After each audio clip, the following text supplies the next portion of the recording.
Today is October 13th, 2022. I want to talk mainly about the situation in and around Ukraine. I want to talk a little bit about the UN General Assembly vote on condemning Russia's annexation of Kherson, Zaporozhye, Donetsk, and Lugansk.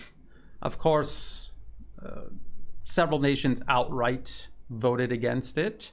Others abstained, which is as good as voting against it. It's certainly not a show of support of the United States and its allies, the West, essentially. Nations abstaining included China and India. China alone has a larger population than the G7 combined, so that is significant. I'm based in Thailand. Thailand abstained. Vietnam and Laos abstained. Thailand has a very close relationship with both Russia and China, so this doesn't surprise me. And there are ongoing protests that have been going on for years now, very, very small at this point, but sponsored, promoted, supported by the United States government.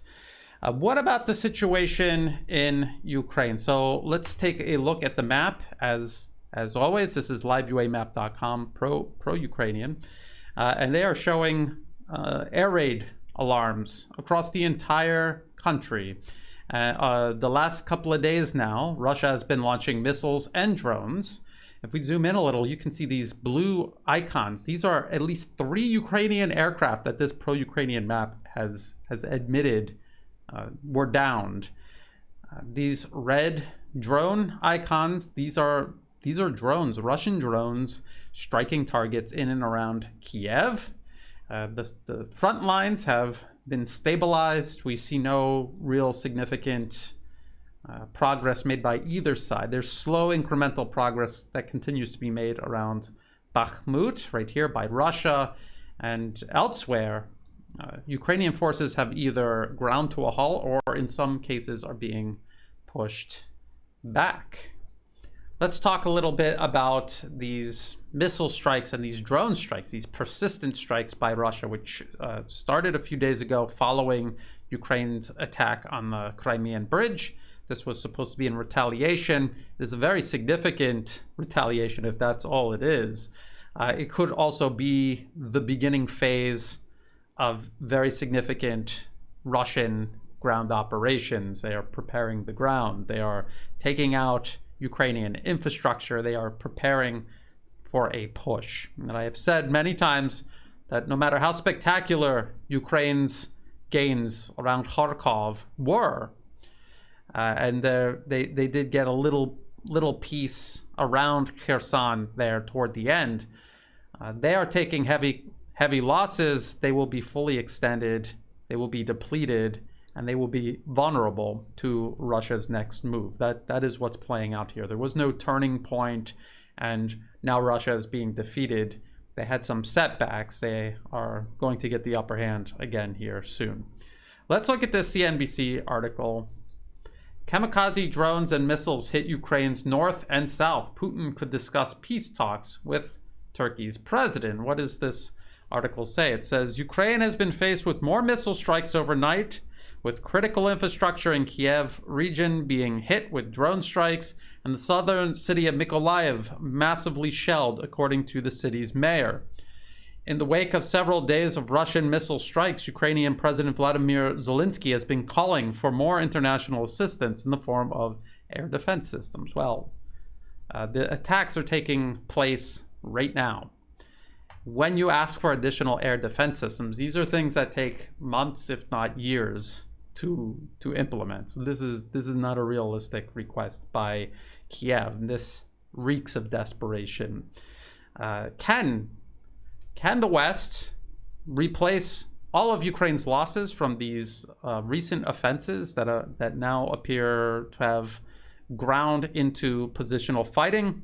Can the West provide Ukraine with air defenses in a timely manner? Let's find out. The Department of Defense, the U.S. Department of Defense, I had mentioned my last update that there was this Ukraine Defense Contact meeting. They are giving the outcomes of this, with this press briefing. Secretary of Defense Lloyd Austin and Chairman of the Joint Chiefs of Staff General Mark Milley, they held a press conference. Secretary of Defense Lloyd Austin, his opening remarks, among them, he says, Ukraine's forces have used systems like HIMARS to change the dynamics of the war that Putin started, and that's helped Ukrainian forces seize the initiative during their counteroffensive. He also says, we discussed ways to even more to train Ukrainian forces who are making such impressive use of their new capabilities, and we pushed to galvanize our industrial bases to fire up production for the systems to defend Ukraine, even while meeting our own security needs. So he's talking about expanding the military industrial base to produce more weapons. I've explained before, and during this briefing, they will explain to the media that this is not something that happens overnight. It's not a decision you make today, next week, it's done. It's something that could take years to do. Secretary Austin also said, and as we increase our long-term support for Ukraine, transparency and accountability remain crucial. At today's meeting, we discussed the accountability measures Ukraine is using to ensure that advanced weapons are fully tracked. Why would you have to say that unless there was some sort of significant problem? We know that there was problems tracking weapons and that the majority of them were not making it to the front lines. There was a Western media investigation that put out a documentary about this, and then we're told to edit it completely, edit out the parts that made Ukraine look bad. So essentially walk back the documentary. They're still talking about this, so this suggests that there still is a big problem with that. Secretary Austin talks about Germany sending additional multiple launch rocket systems, but he doesn't say how many, so I looked it up and it's 2. They're sending 2 more. That's not an adequate number. 2 is not an adequate number. He also talked about Germany sending this Iris-T air defense system. This is the first of 4 units. It is brand new, has never been used before in combat conditions.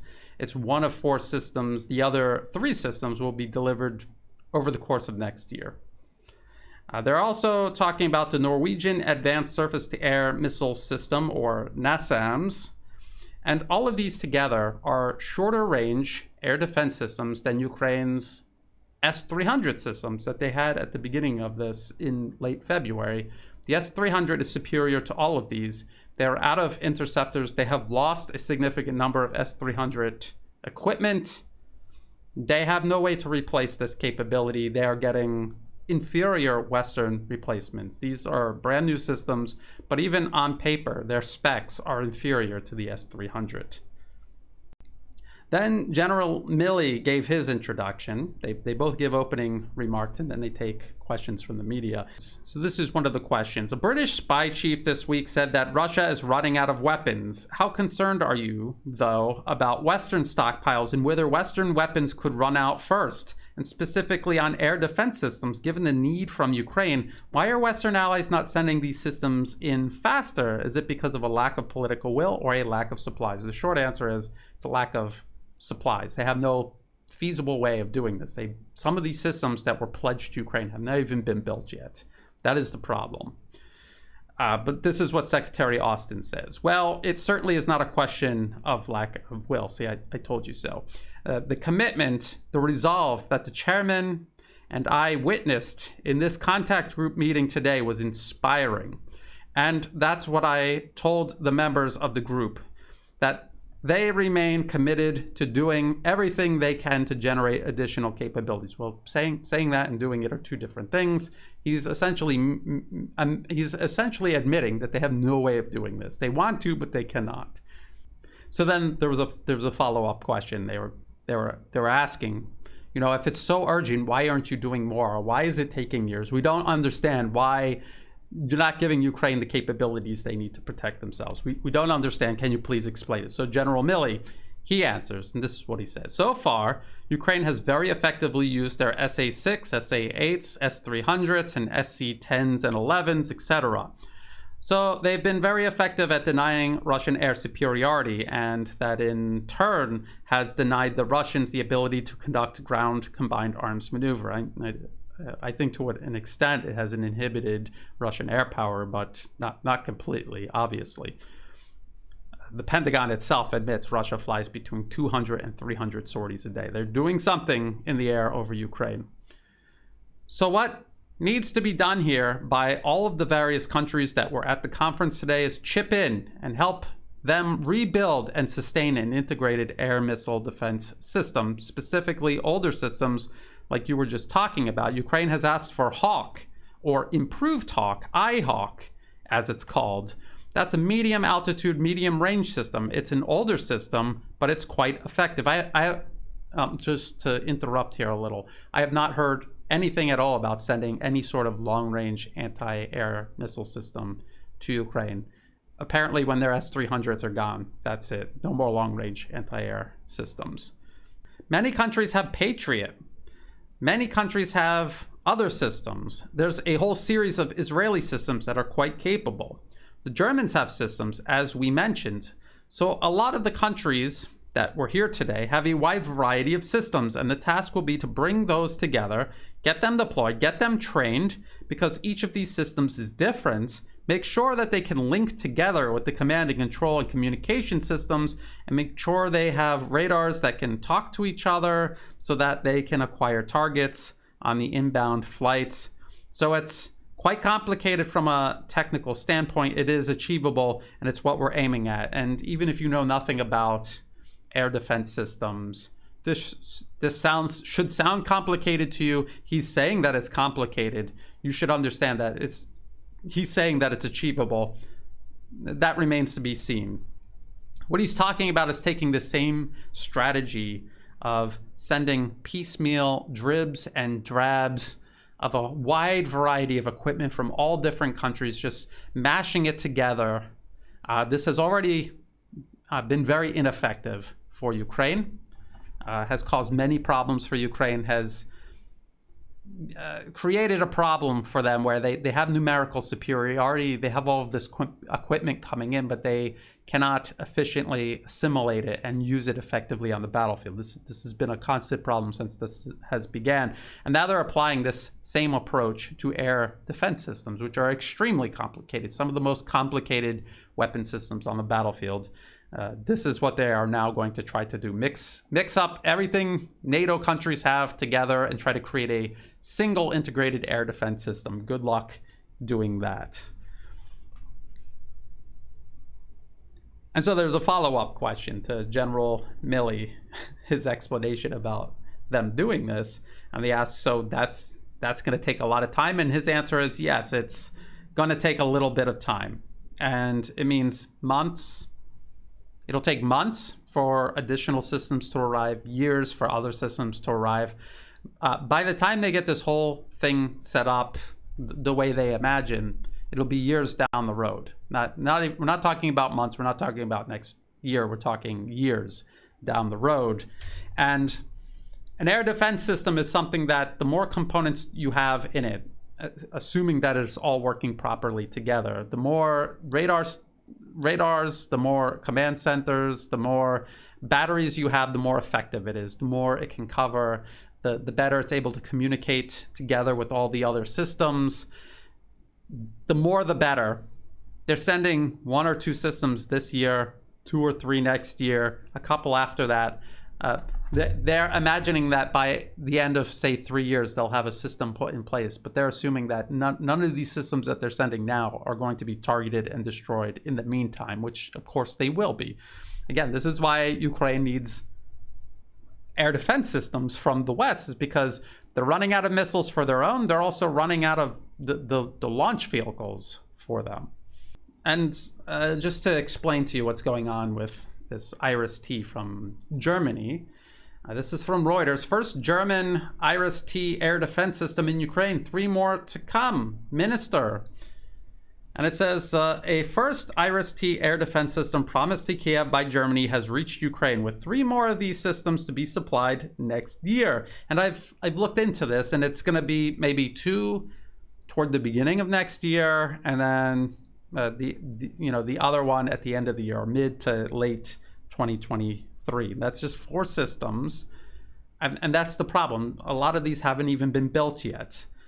They're just adding up everything that they're sending in their minds and thinking, well, in the future it'll be quite formidable, and they're excluding any possibility of these systems being damaged or destroyed in the meantime. It's the same with the HIMARS.